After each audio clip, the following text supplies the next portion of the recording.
حضرت سیدنا علی کرم اللہ تعالی وجہہ الکریم کے پاس ایک مرتبہ ایک شخص آیا اور اس نے کہا کہ کیا ہم مجبور محض ہیں کہ اللہ نے ہمارے بارے میں جو لکھ دیا ہے ہم مجبور ہو گئے ہیں کہ جو لکھ دیا ہم نے وہی کرنا ہے؟ تو انہوں نے اس شخص کو کہا کہ وہ کھڑا تھا، کہا کہ ایک ٹانگ اٹھاؤ، اس نے ایک ٹانگ اٹھائی۔ تو آپ کو پتہ ہے کہ بندہ ایک ٹانگ پہ کھڑا ہو سکتا ہے۔ اب انہوں نے کہا کہ دوسری ٹانگ اٹھاؤ، تو اب یہ مسکرا اٹھا اور کہنے لگا حضرت آپ میرے ساتھ مذاق کرتے ہیں، میں دوسری ٹانگ کیسے اٹھا سکتا ہوں؟ ظاہر ہے کھڑے کھڑے ایک ٹانگ تو آپ اٹھا سکتے ہیں لیکن دوسری ٹانگ نہیں اٹھا سکتے۔ تو پھر انہوں نے ارشاد فرمایا کہ بندے کو اللہ تبارک و تعالی نے اتنا ہی اختیار دیا ہے کہ وہ ایک ٹانگ اٹھا سکتا ہے، دوسری ٹانگ من وجہن، ہمیں اختیار دیا گیا۔ لیکن یہی حضرت علی رضی اللہ تعالیٰ عنہ ارشاد فرماتے ہیں کہ میں نے اپنے رب کو اپنے ارادوں کے ٹوٹنے سے پہچانا۔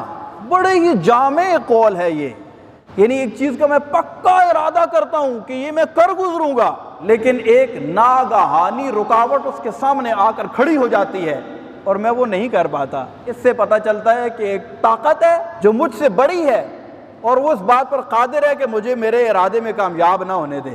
میں اور آپ گھر سے نکلتے ہیں، ہم کہتے ہیں ہم نے آفس جانا ہی جانا ہے، لیکن درمیان میں ایسی ناگہانی آفت آ جاتی ہے جس کا ہم نے تصور بھی نہیں کیا ہوتا۔ تو ہمارے ارادوں میں پیدا ہونے والی رکاوٹیں ہمیں اس بات کا پتہ دیتی ہیں وہ رب ہے جس نے ہمارے بارے میں لکھ رکھا ہے کہ اس نے یوں نہیں، اس طرف نہیں، ادھر جانا ہے، اس نے آفس نہیں جانا ہے، اس نے ہاسپٹل جانا ہے۔ تو اللہ تبارک و تعالیٰ نے ہمارے بارے میں جو چیز لکھ دی ہے اسے کہتے ہیں تقدیر۔ اس تقدیر پر ایمان لانا یہ بھی ہمارے ایمان کا حصہ ہے۔ تو مجبور محض نہیں ہیں ہم، کیونکہ اعمال کے اندر اللہ تبارک و تعالیٰ نے ہمیں اختیار دیا ہے، اچھائی کو اختیار کریں یا برائی کو اختیار کریں۔